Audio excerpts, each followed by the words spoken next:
Hello friends, last lecture we are discussing actually problem related to interference topic and under the guidance of Honorable Professor Sate sir, President of Sate Group of Education.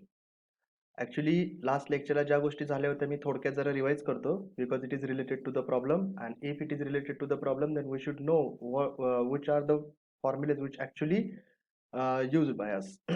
So these are the formulas जे मी last लेक्चरला झालं होतं तेच मी एक minute भरामध्ये ह्या सगळ्या गोष्टी थोड्या रिवाइज करतोय. आपण पहिलं प्रॉब्लेम हे पाहिलं होतं की path difference is equal to n lambda या फॉर्म्युल्यावरती बेस्ड होतं ते. दुसरं प्रॉब्लेम आपला त्याच फॉर्म्युल्यावरती डिपेंड होतं आणि जे की आपण लास्ट लेक्चरला डिस्कस केलंच आहे आणि according to our last lecture these are two problem for our homework पण. So PD is equal to xd by d. This is nothing but this is according to the Young's experiment, double slit experiment. आणि इथपर्यंत आपण आलो होतो की last lecture green light wavelength आणि त्या बेसिसवरून स्मॉल डी ची व्हॅल्यू डिटरमाइन करायची होती आणि n lambda is equal to x n d upon d इथपर्यंत आपण आलो होतो खरं. सो या पुढचं जी काही गोष्ट होती ती आता आपण इथून पुढे स्टार्ट करणार आहेत खरं तर.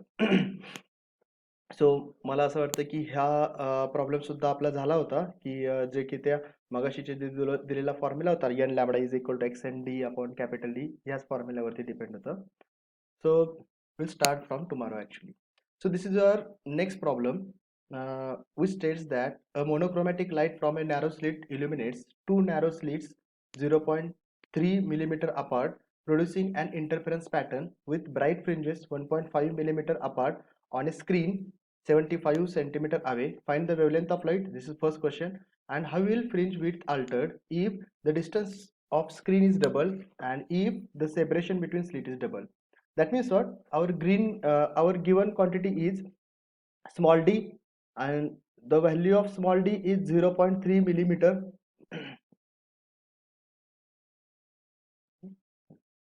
Value of small d is 0.3 millimeter. Capital D is equal to 75 centimeter and fringe bright fringe आणि त्याच्यामध्ये असलेलं डिस्टन्स म्हणजेच एक्स कॅपिटल एक्स बिकॉज दोन ब्राईट फ्रिंजेस मध्ये डिस्टन्स असेल that is called the bright fringe width और dark fringe width कारण दोन्हीसाठी फ्रिंज विड्थ सारखीच असते. So that value is near about 1.5 millimeter.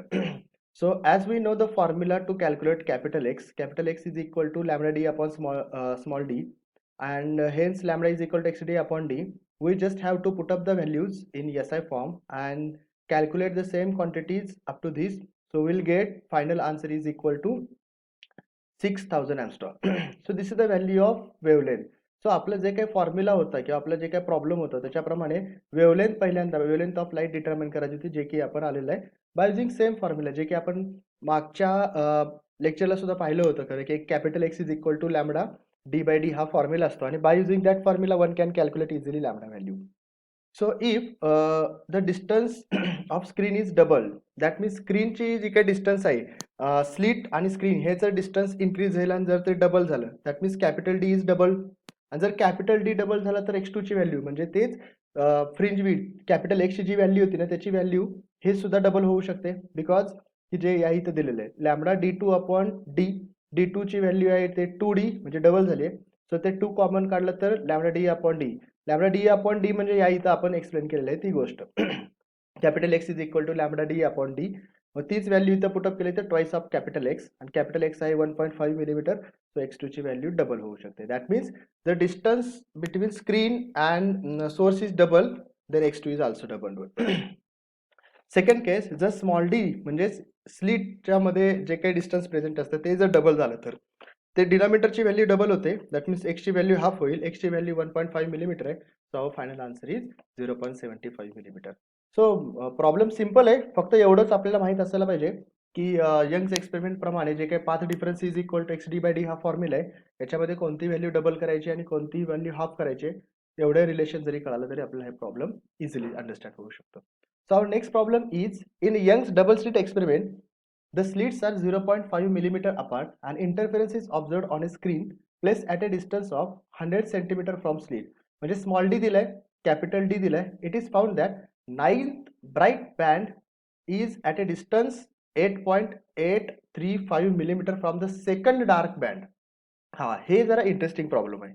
याच्यामध्ये स्मॉल डी ची व्हॅल्यू दिली आहे, कॅपिटल डी ची व्हॅल्यू दिली आहे आणि डेल्टा एक्स दिलंय. दॅट मीन्स 9th नंबरचा ब्राईट आणि 2nd नंबरचा डार्क यांच्यामधलं डिस्टन्स आहे. 9th नंबरचा ब्राईट आणि 2nd डार्क म्हणजे ज्याला आपण x-2 असं म्हणतोय. ह्या दोघांचं डिस्टन्स आहे 8.835 मिलीमीटर म्हणजे into 10⁻³ we have to convert all this value into SI form. So delta x is equal to x9 minus x2. x9 म्हणजे ब्राईट व्हॅल्यूसाठी आपल्याला माहिती आहे, ब्राईटसाठी तो फॉर्म्युला असतो n lambda d by d आणि डार्कसाठी फॉर्म्युला असतो n-1 lambda d bye 2d. हे सुद्धा आपण फॉर्म्युल्यामध्ये डिस्कस केलेलं आहे. सो ब्राईटसाठीचा विचार केला तर आपल्याला माहिती आहे n lambda d by d. So n lambda d by d. Now here n value for dark is 2. So 2-1/2. So 2-1/2 that means जर आपण विचार केला तरी पण आपल्याला कळू शकतं. और 2 + 1/2 हे सुद्धा आपण घेऊ शकतो. या इथे 2 + 1/2 ही व्हॅल्यू घेतली आणि 1.2. हा, आता प्लस कधी घ्यायचं आणि मायनस कधी घ्यायचं हे मला असं वाटतं माझ्या प्रिव्हियस लेक्चरमध्ये मी या सगळ्या गोष्टी एक्सप्लेन केलेल्या आहेत की प्लस व्हॅल्यू कधी घ्यायची आणि मायनस व्हॅल्यू कधी घ्यायची आणि डिपेंडिंग ऑन दॅट आपल्याला ह्या व्हॅल्यू डिटरमाइन करता येतात. So 9 lambda d by d minus 1.5 lambda d by d या दोन्हीचं सबस्ट्रॅक्शन केलं तर आन्सर येतं 7.5 lambda d by d. Now you just have to put up the value of remaining things and calculate the value of delta x because we have to determine the value in between 9th bright and 2nd dark.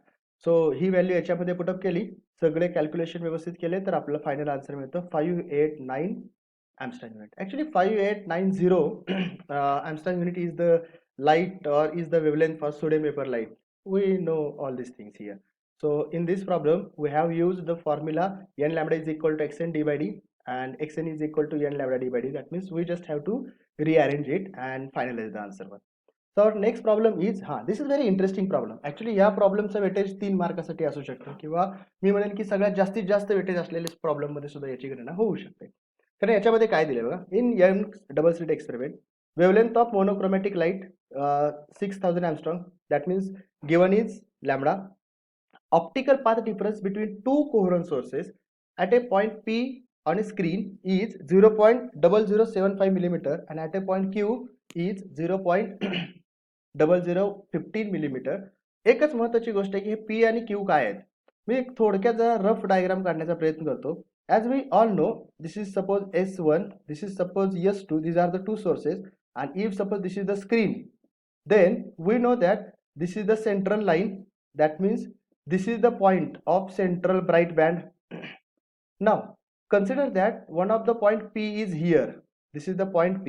That means S2P minus S1P. We know all these things and we can calculate the value of P and path difference. So path difference for P is near about त्यांनी ते इथं दिलेलं आहे 0.0075 millimetre. आणि in the same way point Q is present downside and point Q's are on the other side. कारण given मध्येच त्याने देतानाच असं दिलंय both points are opposite to the CBB म्हणजे central bright band. So if upper point जर P असेल तर लोअर पॉइंट आपण म्हणू शकतो that is nothing but Q. म्हणजे पॉइंट P आणि Q यांच्यामध्ये टोटल नंबर ऑफ बँड्स किती आहेत हे आपण डिटरमिन करायचं आहे. हा, यामध्ये एक महत्वाची गोष्ट आहे ती म्हणजे काय, point P is it a dark or bright. We just have to finalise first it. And point Q, is it a dark or bright?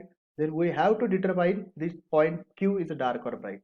So पहिल्यांदा point P आपण dark आहे का bright आहे ते आपण determine करूया. As we all know path difference is equal to n lambda. So path difference म्हणजे S2P minus S1P upon lambda. S2P minus S1P is given कारण त्यांनी दिलेलं path difference आहे ना S2P minus S1P आणि ती व्हॅल्यू आहे 0.0075 मिलीमीटर म्हणजे इंटू 10⁻³ म्हणजे ओव्हरऑल विचार केला तर that is nothing but 7.5 into 10⁻6. लॅम्बडाची व्हॅल्यू पण गिवन आहे. So we have to determine then will get 75/6 that means 25/2 3 ने जर डिवाइड केलं तर 25/2 that can be written like this 26 minus 1/2. 26 1/2 म्हणजे त्याला आपण असं पण लिहू शकतो 2 into 13 minus 1/2. Now as we all know if suppose path difference is equal to odd number of lambda by 2 that means 2n minus 1/2 च्या फॉर्म मध्ये जर लॅम्बडा च्या फॉर्म मध्ये असेल then that point P is the dark one. So point P हा dark आहे. फक्त किती नंबरचा आहे. So compare this equation and this equation. 2 ला 2 आहे, 1 ला 1 आहे, 2 ला 2 आहे. That means n is equal to 13. म्हणजेच आपल्याला माहिती आहे path difference is the odd multiple of λ/2 असेल तर पॉईंट तर डार्क आहे एवढा कन्फर्म आहे. आणि किती नंबरचा डार्क आहे? 13 नंबरचा. म्हणून आपण म्हणू शकतो की हा जो काही पॉईंट पी आहे तो 13 नंबरचा डार्क आहे. For point Q same calculate करायचं आहे. पॉईंट क्यू साठी पाथ डिफरन्स किती आहे? 15 × 10⁻6 अपॉन त्याचं वेवलेंथ. सेम कॅल्क्युलेट करा. 5/2 येतं. 5/2 म्हणजे 6 - 1/2. That means n is equal to 3. म्हणजे एवढं तरी अजून ही पण गोष्ट क्लिअर आहे की क्यू सुद्धा डार्क आहे बिकॉज ऑड मल्टिपल ऑफ λ/2. फक्त तो किती नंबरचा आहे तर 3rd नंबरचा. म्हणजे एक तरी क्लिअर आहे. सेंट्रल ब्राईट बँड म्हणजे सीबीबी याच्या पॉईंट पी हा 13 नंबरचा डार्क आहे. पॉईंट क्यू हा 3 नंबरचा डार्क आहे.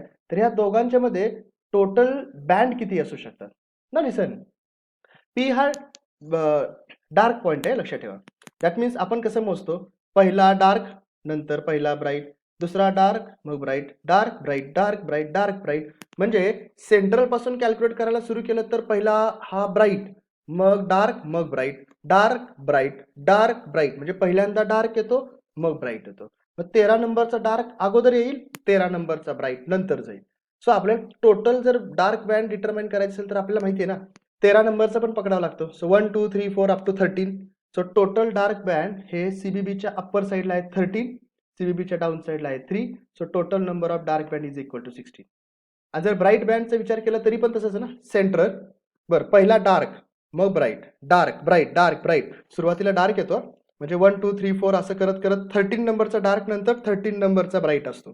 सो 13 नंबरच्या डार्कच्या अगोदर किती ब्राईट आहेत? 12. सो म्हणून आपण म्हणतो की अप्पर साईडला 12 ब्राईट आहेत, लोअर साईडला 2 ब्राईट आहेत आणि सेंटरचा एक. त्यामुळे ज्यावेळेस ब्राईट बँड डिटरमाइन करत असतो त्याला सीबीबीचा बँड सुद्धा पकडावा लागतो बिकॉज सेंटर सुद्धा ब्राईट बँड असतो. त्यामुळे total bright band is equal to 15 आणि hence total number of bands म्हणजे डार्क प्लस ब्राईट जर डिटरमाइन केलं तर 31. आणि आपल्याला तेच कॅल्क्युलेट करायचं how many bright and dark bands are observed in between P and Q. तर डार्क 16 आणि ब्राईट नंबर टोटल 15 आणि टोटल नंबर विचार केला तर that value is near about 31 sorry. So या प्रॉब्लेमचा आन्सर आपल्याला याच्यावरून पण लगेच इझिली समजून जातं. So total number of band is 31. याच्यासारखंच हे सुद्धा प्रॉब्लेम आपण डिटरमाइन करता येतं. याच्यामध्ये काय आहे? वेवलेंथ दिले 5200 एंगस्ट्रॉम. त्यानंतर काय आहे? कॅपिटल डी ची व्हॅल्यू दिले 1 मीटर.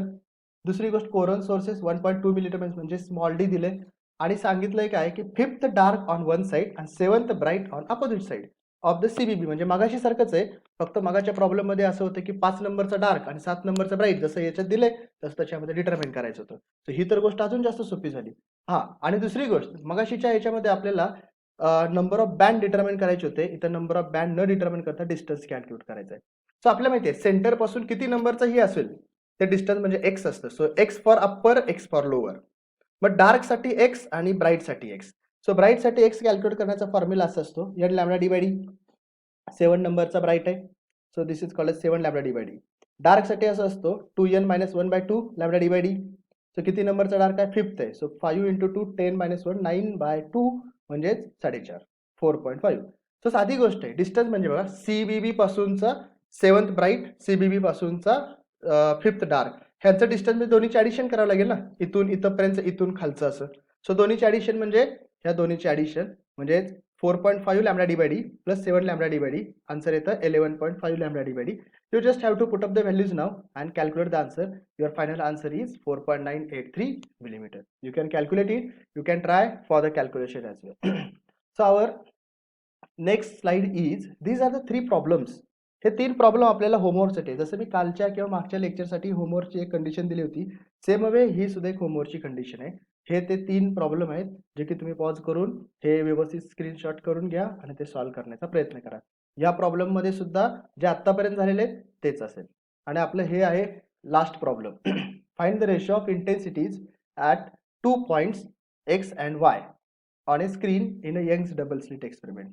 पण मला असं वाटतं की या प्रॉब्लेमला एक्सप्लेन करण्यासाठी आणि या होमवर्कच्या प्रॉब्लेमला एक्सप्लेन करण्यासाठी अजून थोडासा वेळ अवधी आहे.